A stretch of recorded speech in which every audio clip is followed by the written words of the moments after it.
What is up? What is up, YouTube? Hey, 𝗟𝗡𝗡𝗞𝗦 warns Kid Cudi. Look what happened to him. Hey, what's going on, man? Cat Williams said all lies will be exposed. Cat Williams and got Uncle Mike all the way up in New York going to the Diddy trial, baby.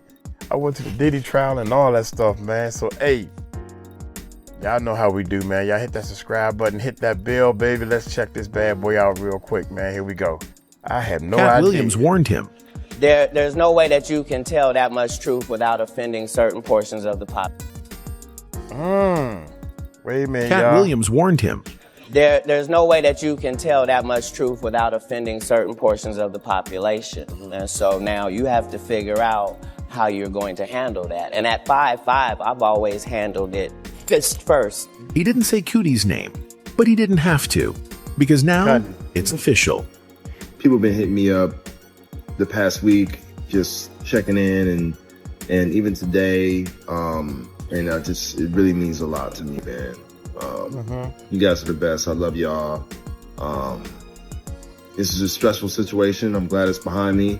Kid Cudi took the stand in Diddy's federal trial and described a break-in, a firebombed Porsche, a dog locked in the bathroom, and a man who told him, "I'm waiting for you." He learned that the morning of the initial incident, Cassie contacted Kid Cudi in a panic, telling him that she was afraid that Diddy would go visit his house because she's the one who leaked the address to Diddy. This was sworn testimony, and once you hear what Cudi said under oath, you'll understand why Cat's warning wasn't just about Diddy. It was about what happens when you try to survive the music industry without backing down. Kid Cudi had tried to move on. He wasn't trying to take sides.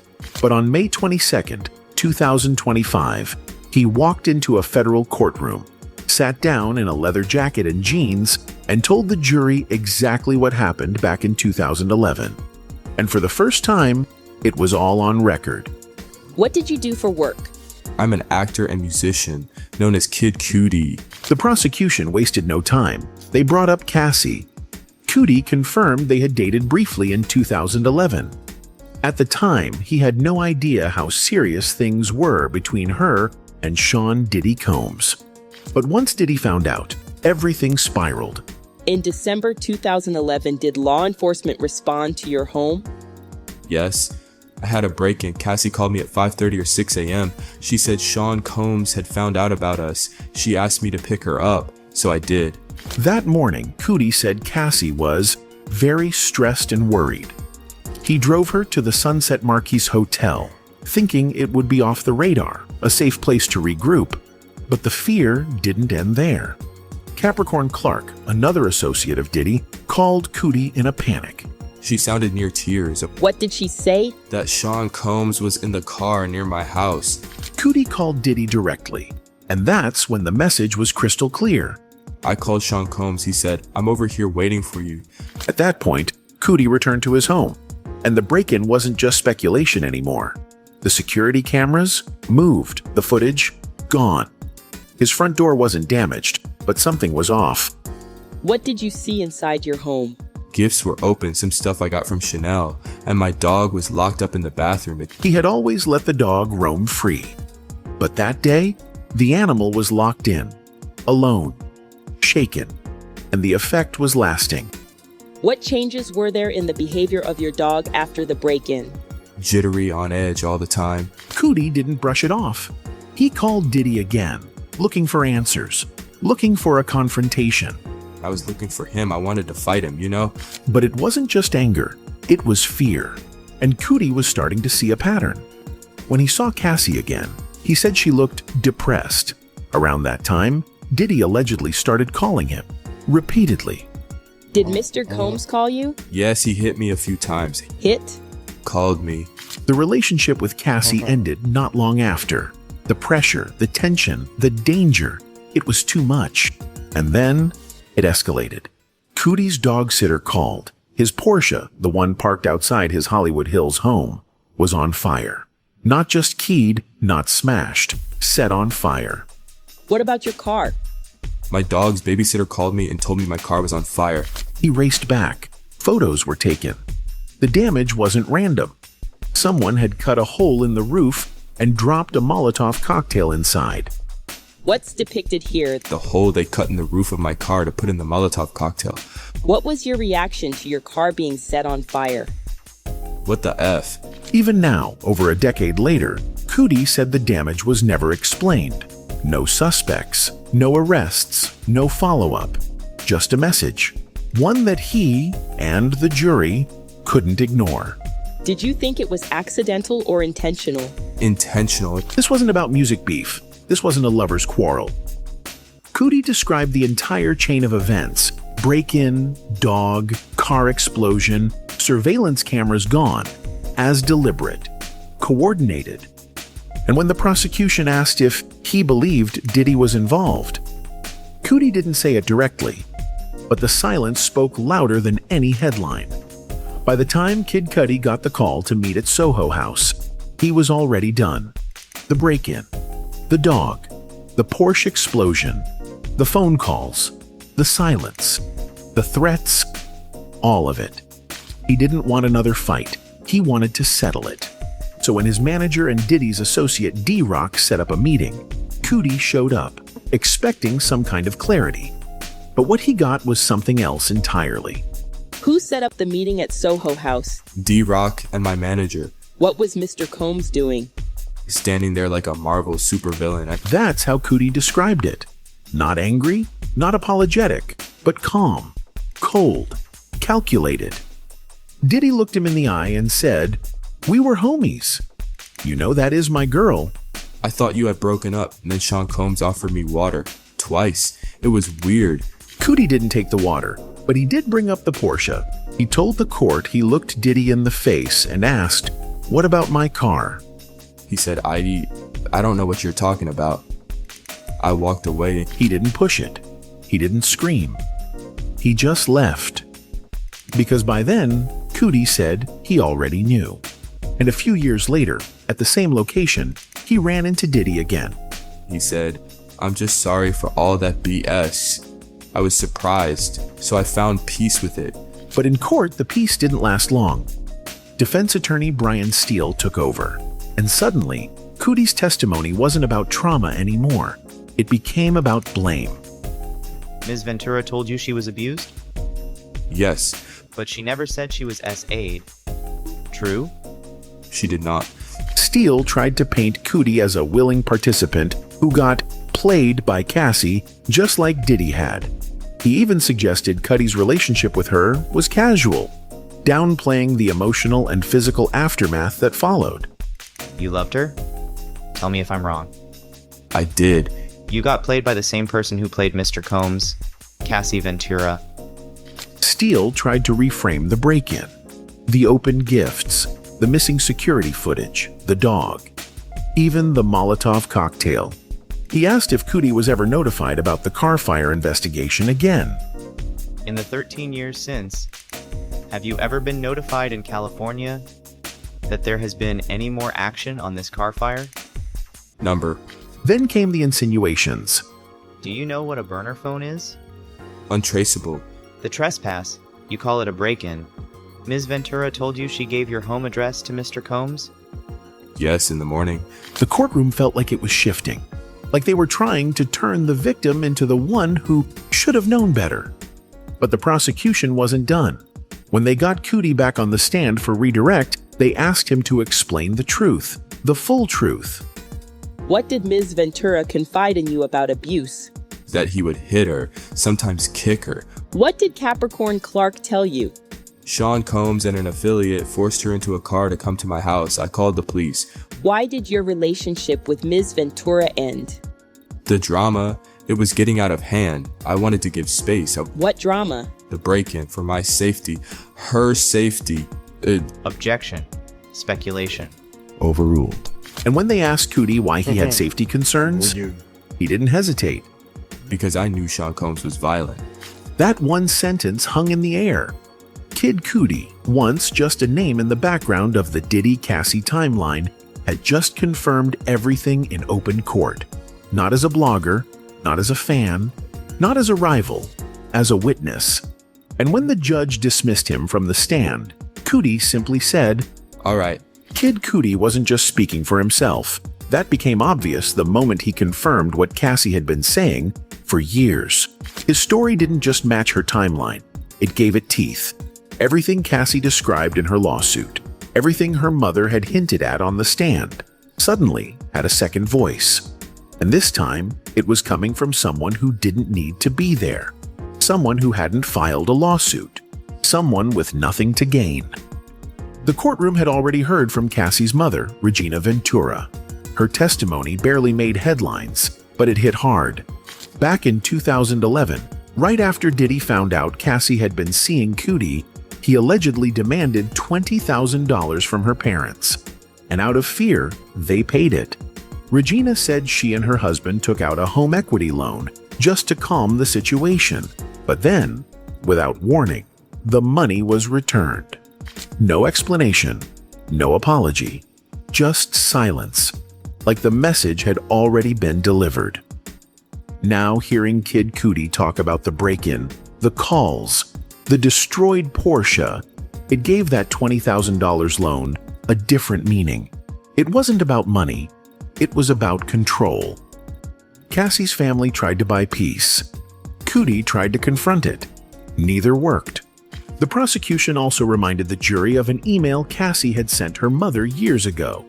In it, she said Diddy had threatened to release S-tapes and harm both her and Cudi. She wasn't vague about it. She laid out the fear she was living in, and that fear matched exactly what Cudi described on the stand. The early morning call from Cassie, the urgency in her voice, the way 𝗗𝗎𝗡𝗞𝗦 told him Diddy was outside his house. When Cudi said, I'm looking for him, I wanted to fight him. It wasn't about jealousy. It was about realizing they were being hunted. In 2023, before the criminal trial even began, Cudi's spokesperson told the New York Times that everything Cassie alleged about him, the break-in, the dog, the car explosion, was all true. That public statement came and went, but in court, under oath, with cross-examination and objections flying, Cudi repeated every detail, and no one could shake him. Even more chilling was how his story matched others.